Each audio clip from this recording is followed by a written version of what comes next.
If you draft them, they will come. As long as you give them money. That's right.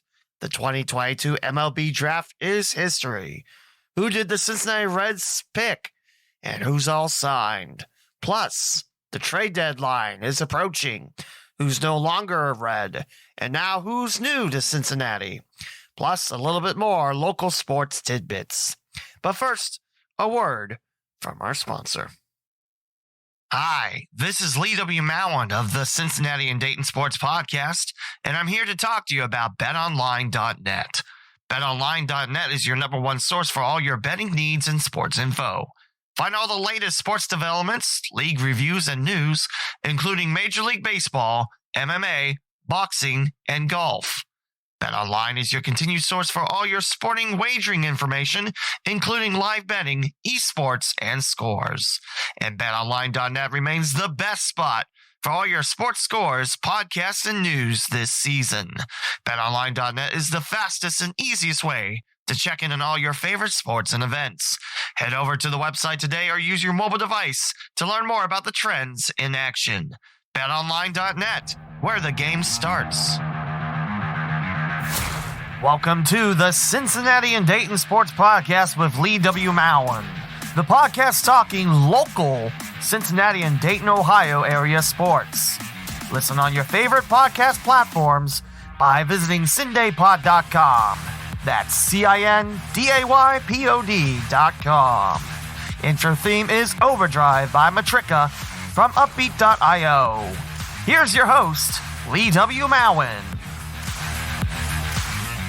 One quick tidbit before we talk about the draft and the trades.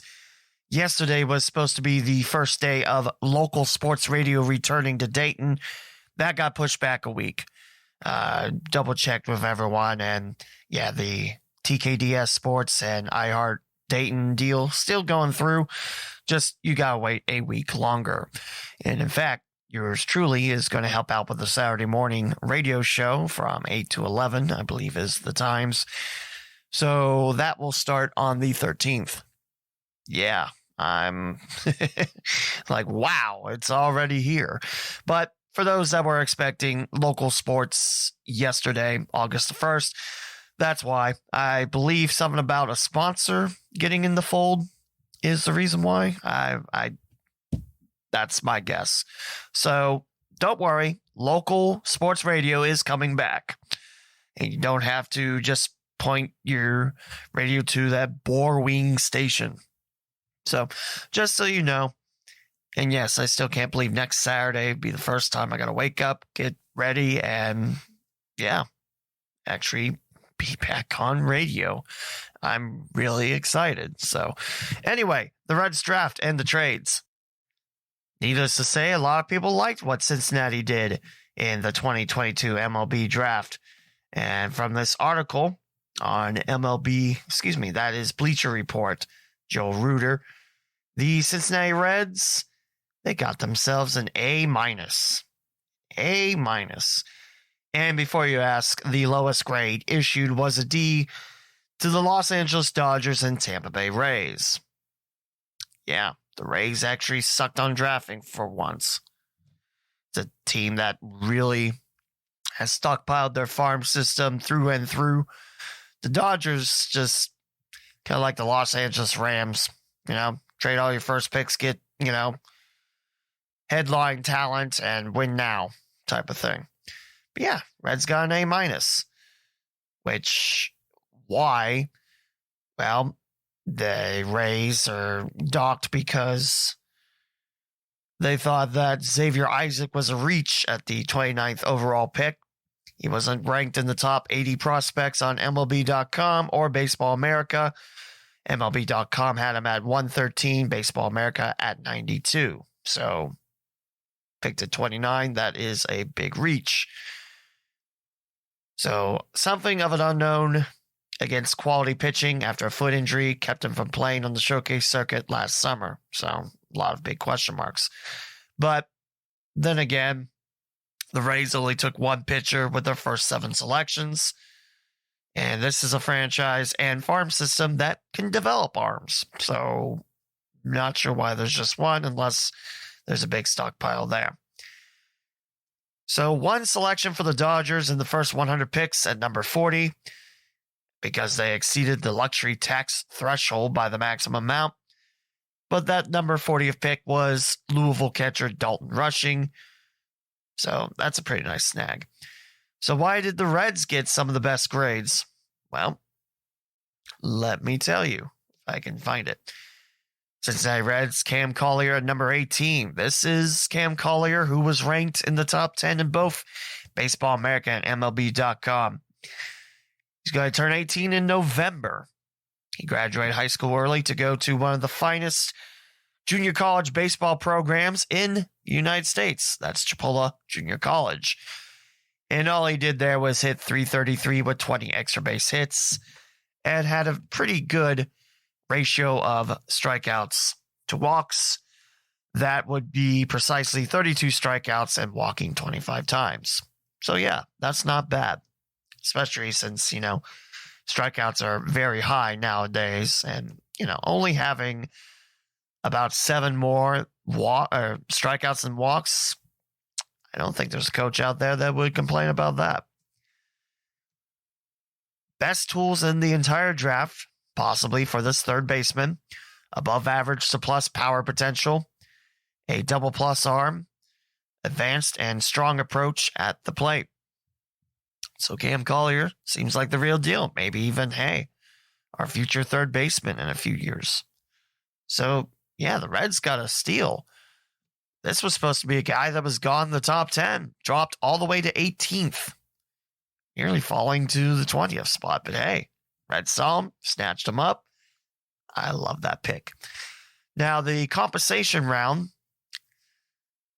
the Reds got a 32nd pick, and they went with another young third baseman in Sal Stewart out of Westminster Christian High School in Miami, Florida, and one of the top bats in the high school class this year. So Reds focusing on some offense. Now, you might have the bells ringing because the Reds went back-to-back third baseman with their 18th and 32nd pick, thanks for the compensation of losing Nick Castellanos in free agency. Well, third base is a pretty tough spot in the infield to play. That's the hot corner. And, you play third base, you can play close to anywhere. So athleticism, I don't know if we see Collier at third. I don't know if we see Stewart at third. I just think that, hey, we got some athletic guys out there that can hit. So what does Stewart bring to the table from Westminster Christian High School in Miami, Florida? Above average hit tool, above average to plus raw power. It is known for its quality at bats and ability to handle good secondary offerings like your curveball, your breaking ball, your off-speed stuff. No one really seems to question whether or not he can hit. The question is, can he stay at third in the long haul? 6'1", 225 as a senior. And there's more than a few scouts who believe his ultimate destination on the field will be at first base. So again, Sal Stewart, great bat, but probably not going to stay at third.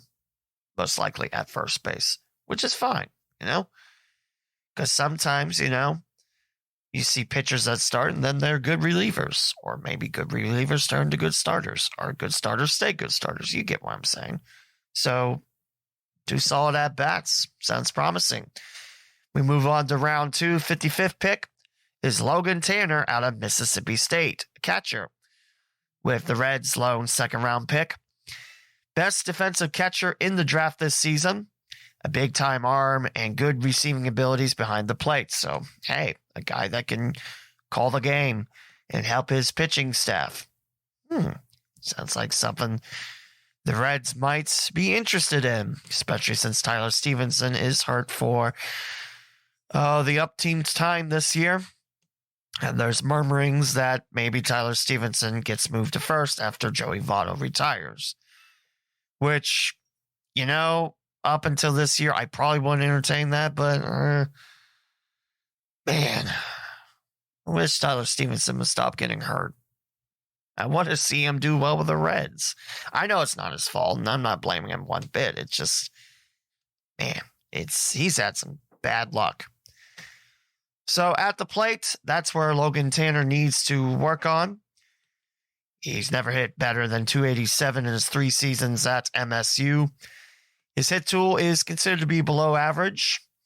Does have some power and showed good power in 2021, but it kind of fell back in 2022. His slugging percentage went down by 100 points. So maybe not someone that, can hit the best. Cam Collier's Sal Stewart seems to have some good bats.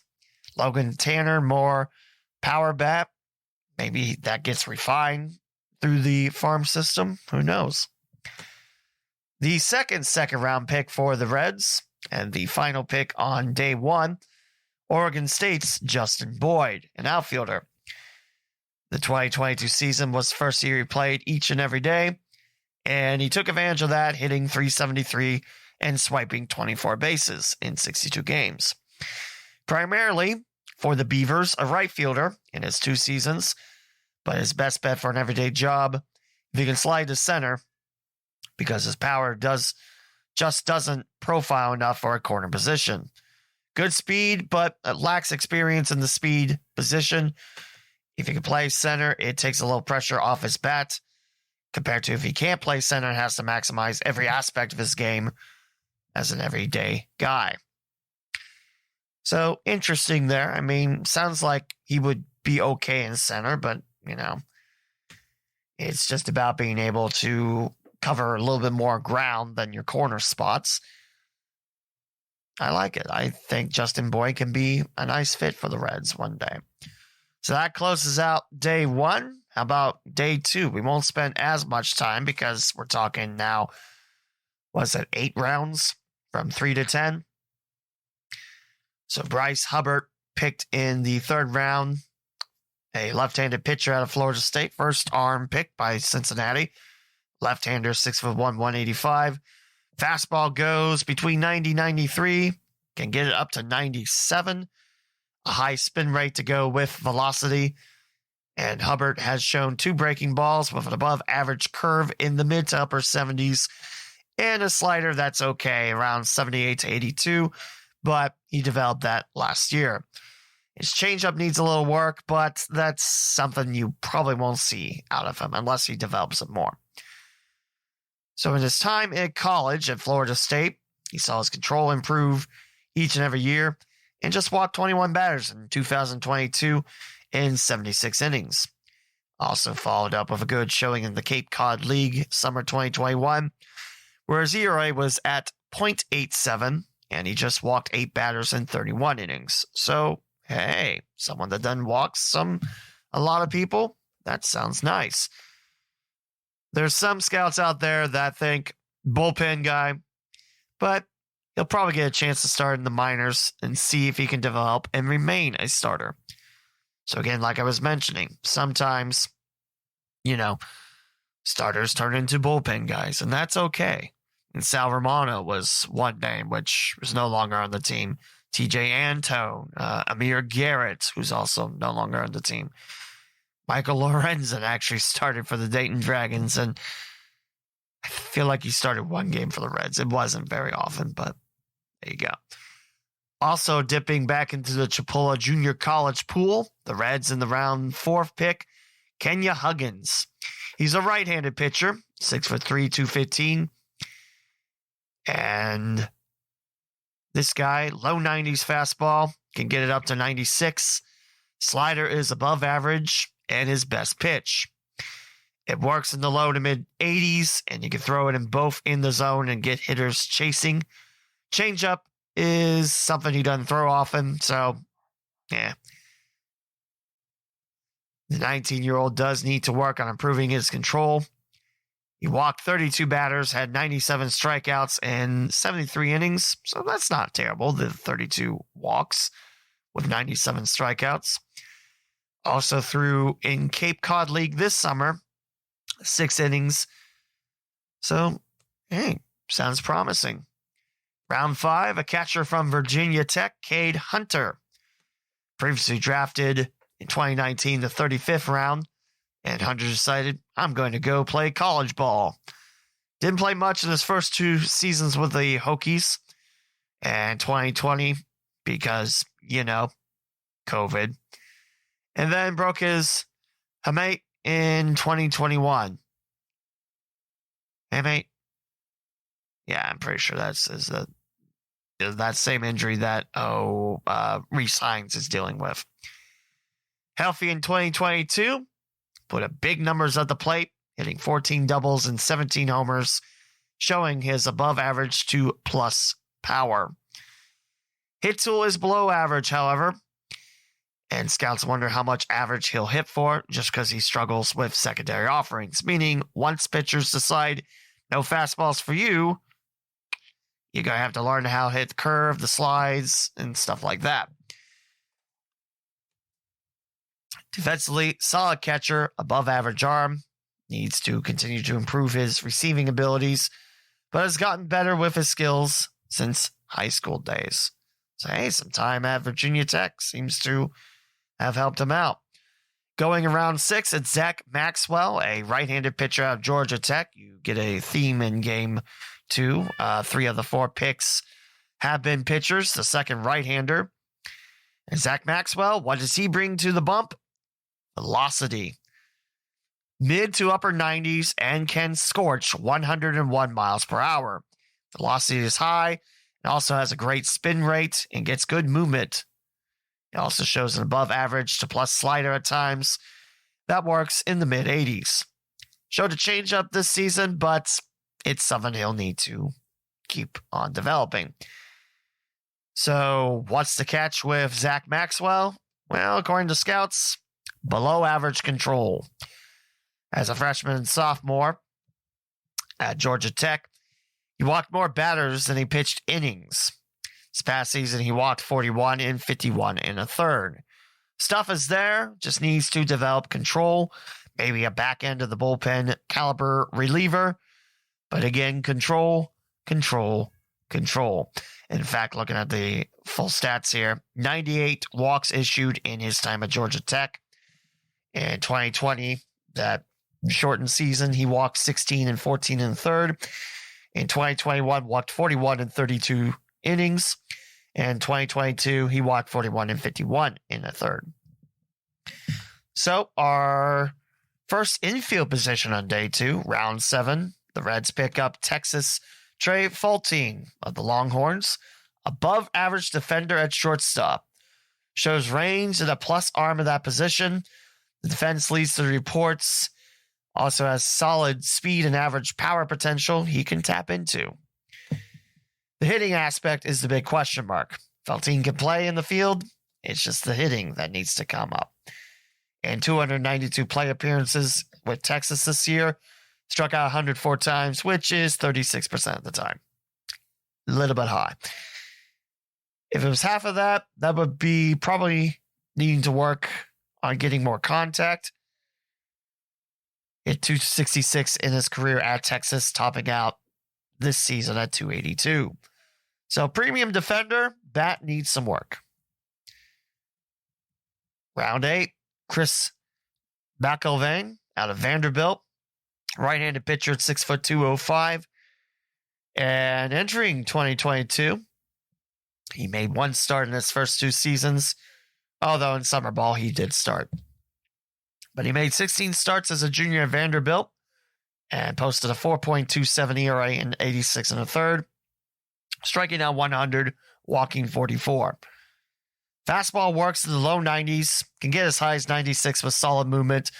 Slider is the best offering. Sounds familiar. Flashing above average in the low 80s. Also shows a pretty decent cutter. There's a Finge average changeup that rounds out his 4-pitch mix. His control of Vanderbilt was solid at best, so maybe something to work on. He's going to get most out of his pitch mix and remain a starter. He's going to have to throw more strikes and improve the control. So maybe a bullpen guy with an 11-6 record after 3 years with the Commodores, a 4.33 ERA and 141 in a third. walking 75, striking out 165. Not some bad numbers, but again, stuff to work on. Round 9, Rob Hensey, Monmouth University. Left-hander, 6'4", 220. 4-year pitcher with Monmouth. I believe they're nope, that's Dartmouth with the big green. Rob Hensey went from a solid walk rate as a freshman to showing an elite walk rate over the next 3 seasons. And last year just walked 13 batters in 81 in the third and struck out 102. Wowza. That's eye-popping there. Fastball goes between 88 to 92. Slider can hit the upper 70s, changeup low 80s with some solid fade. So, Rob Hensey sounds like another guy that can go in the back of the pen. And closing up day 2 is right-hander from Gonzaga, Brody Jesse. I believe that's how you say it. It is, I guess it is Brody Jesse. A redshirt sophomore, pitched out of the bullpen in both his seasons with Gonzaga. Racked up plenty of strikeouts, but the walks have been high. Fastball works in the mid-90s. Will touch 98 on his best days. Best pitch is an above-average slider that'll throw in the low 80s. Also shows a below-average changeup at times. So, some stuff that might swing in the bullpen. And we move on to day 3, the last rounds, 11th through the 20th. So we'll get through these as quick as possible because I know, you can go read these articles yourself. By the way, all of this is from RedsMinorLeagues.com, except the first article. That's RedlegNation.com, but they're the same family. So there you go. Round 11, Ben Broody, South Kingston High School in Rhode Island, right-handed pitcher, 6'3", 200. Scouts didn't really get to see much of Ben Broody as a junior after he hurt his back and missed the year. Jumped out of the gate his senior year, throwing 92 to 95 and touched 97 in the spring. Also, that pitch shows some good sinking action. His slider could use a little bit of forming in the shape, but he'll flash an above average one at times. So there's promise with the pitch slider. Sorry, I forgot which one I was talking about. There's a changeup, but it's a pitch she'll use sparingly. Mechanics have some effort to them, so a little tweaking there. He might be well. And below average control at times, meaning work on the control. Both lead to believe that future reliever is probably in his cards, but there's enough stuff there, could get a shot to start. Round 12 is Mason Pelio, right-handed pitcher out of Boston College, 6'3", 230. And the first sentence of his scouting report, struggles to throw strikes. Walked 20 batters with 21 strikeouts and 18 2/3, with 6 starts and 7 calls from the pen at Boston College. His control wasn't as bad, but still a bit concerning in his first 3 seasons as a starter. So, struggles to throw strikes, but his control wasn't as bad. I don't know. To me, it just seems like he's saying that he's trying to maybe be a little too cute and dance outside and inside the strike zone and maybe not hit it as much. I don't know. That just, I don't know. You can take for what you want. Fastball goes between 92 94, can hit 97, above average changeup, and his mid-70s curve is a below average offering. So, work on the curve. Round 13 is Jonathan Harmon. He's a right-handed pitcher out of Northwestern State, 6'5", 195. And with his 3 years with Northwestern State, his best year with his most appearance was the previous year, 79 1/3, a 3.52 ERA, 5 wins, 6 losses. He struck out 49, walked 23. So not a lot on Jonathan Harmon, but there's some promise there. Each of the 3 years, he struck out more than he walked. His best ratio, I mentioned 2022, 49 to 23. 2021, 42-27, and his first year only pitched 25 innings, but struck out 14, walked 9, and picked up a win. So not a lot on Harmon, but the 14th round pick, there's a little bit more on him. Jared Lyons.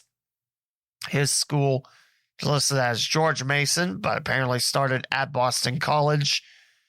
Right-handed pitcher, 6'1", 190. Struggled most of his time at BC. Put up a solid junior season. The control and walk numbers aren't where you like to see him. Pitched better in the Cape Cod League in the last 2 summers, throwing 44 1/3, allowing 27 hits, walking 19, striking out 49, ERA at 2.03. Tasty numbers. Fastball's in the low 90s.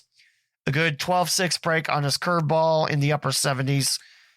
Gets a changeup around the mid 80s, which needs some work.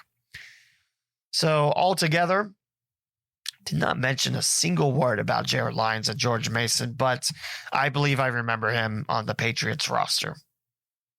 I hope I'm remembering right. From East Hyde High School in South Carolina, the Reds with the 15th round pick Adam Serwanowski, 6'5", 190. Fastball, mid-90s, 92-95, hits 97 late in the season. Some struggles with control. We need to correct some things in his mechanics to become more consistent.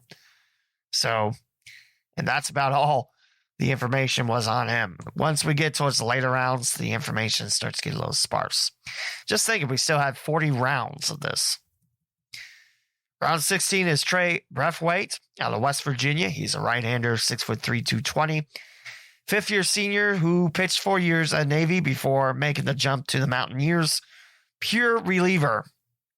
Participated in the draft league this summer. Topped out at 99.4 miles per hour, although his average is 93 to 96. Slider, changeup, already 24 years old, so once he hits the Midwest League, he'll be one of the older players, but some decent stuff there. In fact, his numbers between Navy and West Virginia, his highest ERA was a 4.44 in 2021 and 24 1/3 with a 4-2 record. His lowest, in an inning in the third in 2018, he didn't give up any earned runs and struck out 2. So with his collegiate career done, 122 strikeouts, 55 walks, ERA 2.59, 9-4. So good college numbers there. Can it transfer into the farm system, though? We'll see. Out of Western Michigan, right-handed pitcher Easton Sikorsky. Fastball, low 90s, hits 95. Good slider, 78 to 82. Changeup, mixes his stuff well, throws everything for strikes. I like it. In fact, his last year with Western Michigan, 2-1, an ERA that's a little bit high, 5.46. 2 home runs given up, walked 6, struck out 15, and 127 innings, a staff ERA of 4.46. Excuse me, his career ERA at 4.46. Not sure why I said staff. 9 wins, 6 losses. So, good stuff. There's a high school called Basic. I don't know why that makes me laugh so much, but Basic High School, Nevada. This is Mason Neville. He's an outfielder, 6'3", 175. A tougher side. Rated as the 102nd best prospect in the draft by MLB Pipeline, but then fell out of the top 10 rounds. So maybe the Reds getting more value out of this. Questions about the hit tool, but every aspect is average to plus. Quality pitching prospect in the draft too. At the plate, he's got above average power potential. In the field, good defender with above average speed and a plus arm. And really not much stats on Basic High School's Mason Neville. But maybe something that can be molded into something usable. Round 19 is Tyler Chadwick out of Iowa Western Community College. Right-handed pitcher, 6'5", 230. Fastball works in the low 90s, tops out at 96. Can throw a changeup and a slider from the low to mid 80s. slider is the better of the two. Pitched as a freshman in West Virginia before transferring to Iowa Western for his sophomore year. In fact, night and day difference on his numbers. Didn't take a loss in college, according to the college stats. With West Virginia, 1 win, no loss, a 6.75 ERA in 10 2/3, 15 walks, 17 strikeouts. And these numbers get better when he goes to IWCC. 5-0 record, a 3.21 ERA, 28 innings with 13 walks, 32 strikeouts. So 3 pitch selection there. Not bad. And round 20 is Joseph Menifee out of Texas A&M. A lefty, 6'2", 220. Low 90s, topping around 95. Good slider. And the struggling with control and command hurt him with the Aggies. His Texas A&M stats, 13-6, 4.36 ERA, walking 80, and striking out 193. So that's your draft of the Reds. Those are your newest Reds. And now we look who has all signed. And as of August the 2nd, 10:30, only Mason Neville and Tyler Chadwick have not signed. Everyone else has. And at this point, the Reds have negative $409,500, meaning they went over their draft spending cap and the slotted money for signed picks. And really, you look, this is also RedsMinorLeagues.com, you look and see, I'm pretty sure everyone outside the first pick signed for less. In fact, Rob Hensey, the 9th round pick, signed for $47,500 when the target was $160,000. So, yeah, savings. There's a couple that signed at the, price point, $125,000, more towards the latter end. But the only one that I can tell that signed for more, and I think this is a good strategy here, signing for $5 million when the slot was $3.6 million, Cam Collier. And again, that sounds like the dude that will be ready to go the quickest. But then again, top 10 in the draft boards. Yeah, I think that is probably the right thing to talk about. So it used to be these draft picks would then go to Rookie League, either Billings or Greenville, Tennessee. Now, we don't have that now, do we? So the big question is, will any of these draft picks see Dayton in 2022? The answer is, I don't know. I don't know. I mean, it'd be nice to see, but we're talking a month and about 2 weeks left of the season, which we will talk about the teams shortly, and plus the trades the Reds have made. But that is your 2022 Reds MLB Draft, which garnished an A- grade by BleacherReport.com. And now, the Trading Post, Redlegs edition. Now today, the day of recording, August the 2nd, is the trade deadline at 6 p.m., which just means now they have to clear waivers before they get traded after today. But Reds, they have traded away. They have sellers, as you might expect, and 2 already done. One, I think, will make us more sad than the other. We'll start off with Red Sox acquiring Tommy Pham. I saw a lot of people that liked Pham. I saw a lot of people that didn't like Pham. Some people saw him as a polarizing character, but the Reds trade him for cash considerations or a player to be named later. Cash considerations is this cash? Yep, I consider that cash. Okay, there you go. No, it's just, money for Tommy Pham, or maybe a player to be named later, which if it's a player to be named later, it's going to be 99 times out of 100 someone from the minor leagues. You're not getting like a Christian Vasquez or a JD Martinez or someone, or Xander Bogaerts. Is he still in the Red Sox? I'm thinking of Mookie Betts, so it's no longer with the Red Sox. But something like that, because normally blockbuster ones aren't later. You get what I'm saying. Then again, the Reds couldn't get Christian Vasquez. Red Sox already dealt him to the Houston Astros. So, Tommy Pham going to Boston. This is a Red Sox team that is last in the AL East, but still at 500, and still has yet to win a series in the AL East. How? I mean, that's just funny. I had a look at the standings at the first take, and the Yankees still crushing it. And then there's Toronto at second place. Maybe that Charlie Montoyo firing wasn't such a bad idea. I mean, hey, Blue Jays have plenty of potential. AL East is just a slugfest. Then there's Tampa Bay in third. Baltimore not racing towards their 100th loss, which is nice to see. Although Baltimore just got rid of Trey Mancini, and that made me a little sad. His last series with the Orioles was in Cincinnati. So he is now with the Astros as well. So Astros doing a lot of shopping and picking up a lot of good things. Reds, however, they pick up a lot of good things with their previous trade before shipping out Tommy Pham. Luis Castillo dealt to Seattle for 4 major prospects. I mean, these seem like really, really good prospects. This is from July 29th on MLBTradeRumors.com. Anthony Franco with the article. All-star Luis Castillo heads to Seattle, and the Reds will bring in highly regarded infielders Noelvi Marte, Edwin Arroyo, and right-handed pitchers Levi Stout and Andrew Moore.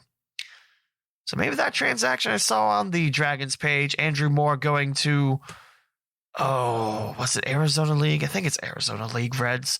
We'll check in a second. So Castillo, I remember that trade back in 2017 for Dan Straley to the Marlins. I mean, Dan Straley had a great 2016, but, who's to say it was a flash in the pan or something, wonderful. It turned out to be a flash in the pan, as Straley didn't really have the same type of years he did with Cincinnati with the Marlins. And we got an ace out of it, Luis Castillo. I was weirded out to say that Castillo had a losing record with the Reds. Like, really? Castillo did? Wow. But ace, a 2.86 ERA, despite playing in one of the most hitter-friendly parks in the league, punched out nearly 26% of his hitters and walk rate at 8%. And his grounder rating this year, 47.1, a little bit lower than what he normally has, but still not bad. Nearly half of the pitcher's face get a ground ball against you. That's not bad.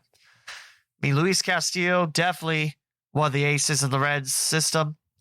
So let's talk about what the Reds are getting back.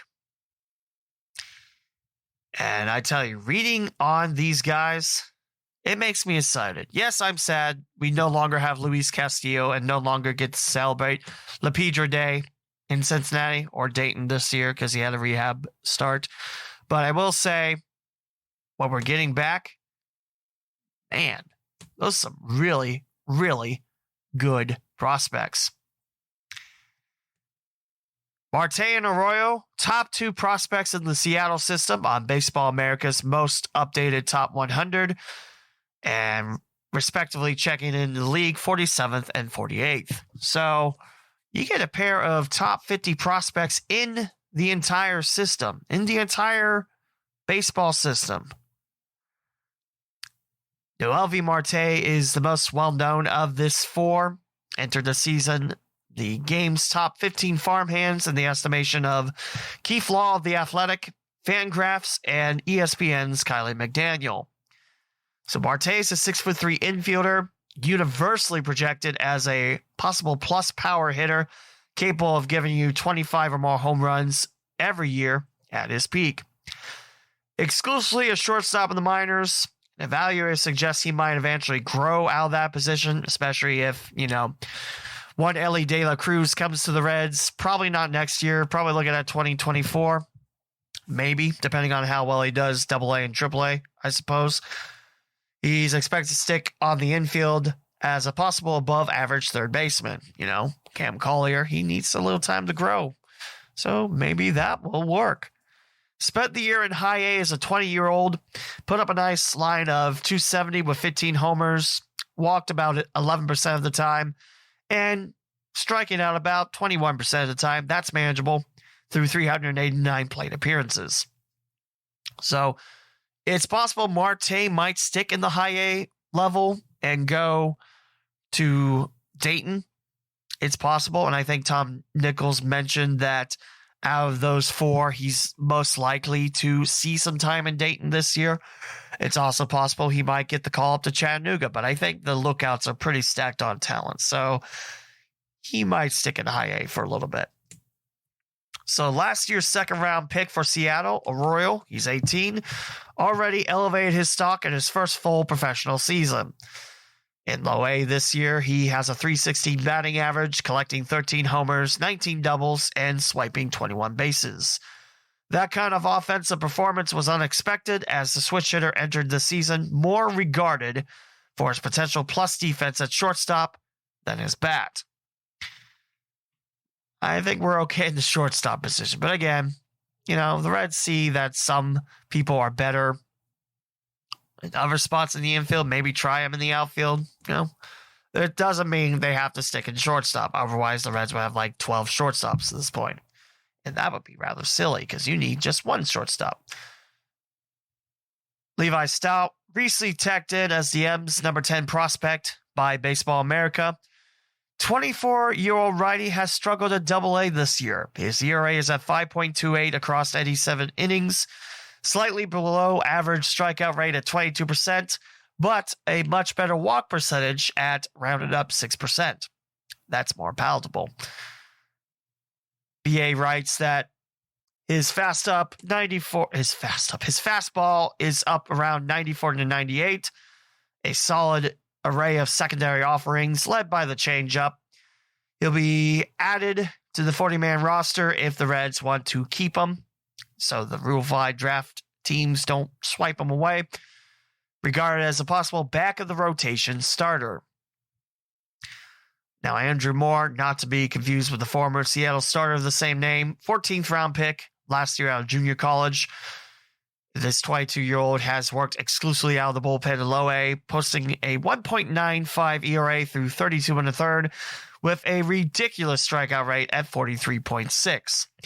So more likely Stout will possibly go to Double-A, maybe work on his mechanics in Dayton, possibly.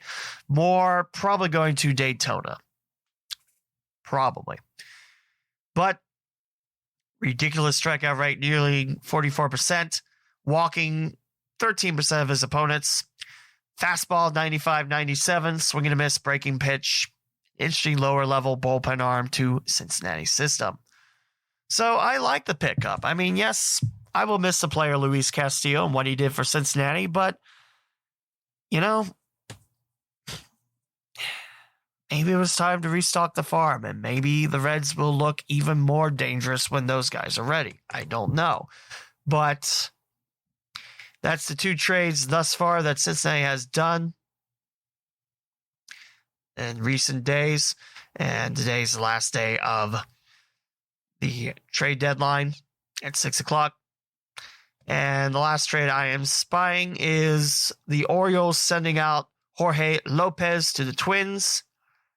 And right now there's a lot of optimism that the Padres will scoop up Juan Soto. How many star players are the Padres going to get and underperform? I know the Dodgers are really good, but come on. They got Manny Machado. They got all those guys. It should be a fun lineup. It should be a playoff lineup, but Padres always find themselves shooting themselves in the foot. So there you go. That's your look at the Reds' two big trades so far this past week. The problem with doing an episode right before trade deadline goes kaput is the fact that I could be missing stuff in the next 6 hours, which sucks, but I'll take my chances. Looks like that Juan Soto deal might be going through from Washington to San Diego, and a whole boatload of prospects heading over to Washington, and a lot of them playing at Fort Wayne, so that's going to make things interesting for the Tin Caps in the second half. So to tell you a little bit more about local sports around here, FC Dayton completed their first season, the women's soccer team that played at Centerville. Great year for FC Dayton, and they made it to the Ohio Valley Division Championship, but fell 6-0 to the Cleveland Ambassadors. Still a great year, just 2 losses on the year for Bradley Schluter's FC Dayton side, and I can't wait to see what they do next year. Soccer season's over for both men and women until we get to college, which is just in a few weeks. As Dayton Dutch Lions, both rough years, men and women. FC Dayton mentioned. Kings Hammer, the men's team, got to the playoffs as the number 2 team. So that's a good Cincinnati squad, and I'm glad that they represent the local area along with the Dutch Lions. And baseball-wise, the Hamilton Joes won their second straight Great Lakes title. They took it 2 out of 3 against the Lima Locals, the rematch of last year, and Hamilton taking both of those. Hamilton now with 4 titles, coming back home to Foundation Field. And with that, Lima is now looking for not only a head coach, but a general manager. Both stepped away after the conclusion of the 2022 season. I mean, that Lima job is really, really attractive. Just how well Lima has built their franchise up. One of the oldest, in fact, the oldest in the Great Lakes, 1989, I believe. And still just rocking along. I mean, yeah, back-to-back title losses to Hamilton. That doesn't feel good, but still, you should be pretty proud on where you are. As for Hamilton, wow, Joe Nuxall's watching down, smiling. His hometown summer team bringing home another championship. 4 now for Hamilton. And yes, Joe Nuxall is the namesake of the Hamilton Joes. I really, really like that. In the Prospect League, we're heading into our final week of the regular season, and the Champion City Kings are 1.5 back of a playoff spot, and they are playing home for 4 of the next 5 days. And the road game they will play is at Chillicothe. Doubleheader against West Virginia tonight. Home game against Johnstown Wednesday and Thursday, at Chillicothe Friday, and hosting Chillicothe Saturday, looking for another trip to Chillicothe on Sunday. Paints clinched up the first half on June 28th, and the Kings, they are 1.5 back of Johnstown, with the Mill Rats coming in Wednesday and Thursday. We'll see the Mill Rats can stay road warriors. They played their home slate all throughout, and now the Kings, they have all but 1 game at Carlton-Davidson Stadium. So it's going to be a very exciting finish. And if you are interested in Champion City Kings, check out my Kings podcast at championcitykings.com, or pretty much where you get your podcasts, or if you get, the Cincinnati Dayton Sports Podcast somewhere, you're most likely getting that one as well. It's King Me, the Champion City Kings podcast. I mentioned it before getting into the baseball topic, but the TKDS Sports Partnership still on with iHeartRadio Dayton, and the sports radio stuff will happen August the 8th. And yours truly is hosting a football score show every Saturday morning from 8 to 11 on 980. Can't wait to have that aboard. I'll be teaming up with Jackson Lightcap and Matt Pennington, and I'll be bringing my Cincinnati spin into this Southwest Ohio sports show. Not having local sports on local sports radio is bor-wing. So I'm glad 980 is, embracing local sports once again. Dayton Dragons, Wright State Raiders, Wright State Coaches Show, and now this partnership with TKDS Sports. Also, once the Dayton Dragons are done, Centerville Elks games can be heard on 980 AM, which is really exciting. And I love this partnership. We mentioned it in the last episode, but I'm going to help out as much as I can. And I think that will do it for this episode. Talking about the draft picks of the Reds. Again, A- ranking from Bleacher Report. I quite like what the Reds can get. Of course, that doesn't mean their careers are promised in any way, shape, or form, but it does mean that the Reds do believe in them enough to give him a shot. Cam Collier should be a beast in the field. Sal Stewart seems like he's got promise. I can't wait to see how it all shakes out. Now, if we do get any of these draft picks in Dayton, yours truly will update you on this podcast and let you know. But I just wanted to make sure I covered all the local sports. Actually, there is one more tidbit we could bring up, so hold the thought and keep it here real quick. WCPO, the ABC affiliate in Cincinnati, has recently brought up that Paul Brown Stadium might be getting some renovations. And there are drawings that are released to the media. And this rendering of Paul Brown Stadium will show a nightclub, new scoreboard, and districts. If you're a nerd like me and know your malls, Forest Fair tried this. Actually, right after, the big department store said, we're from New York, Cincinnati is garbage, we're out of here. Oh, wait, all of them were bankrupt and closed down. Never mind. By the way, that's not how I feel. You know I love Cincinnati. But, so yeah, the drawings are quite interesting. You can see them on WCPO.com. Again, the ABC affiliate of Cincinnati by Paula Christian. Released yesterday evening, updated about 27 minutes afterwards. So, WCPO obtained an early version of a master plan received through a public record request to Hamilton County. Contains 45 pages of ideas and renderings to upgrade the 20-year-old stadium, but no price tag. And I know there's a lot of people in Cincinnati like, oh man, all of our tax dollars going to Paul Brown. We don't want another stadium. That's an upgrade to the stadium.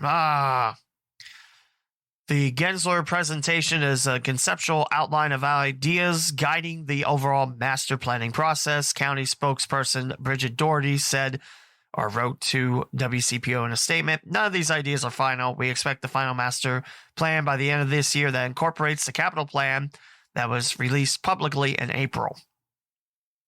The team's lease with Hamilton County expires in 2026, and talks over expensive upgrades have already started. I mean, hey, if the Bengals keep playing like they did last year, all that talk on bor-wing about the Bengals leaving, which, yes, I know. I want to say what I feel about that other team in Ohio and sexually assaulting 20 plus women and only getting 6 games is a slap in the face to women and, righteousness and, not breaking the law. But you do you, NFL. If the NFL doesn't turn around and, say we want more, yeah, I hope the Bengals will crush Deshaun Watson. So, yeah, there you go.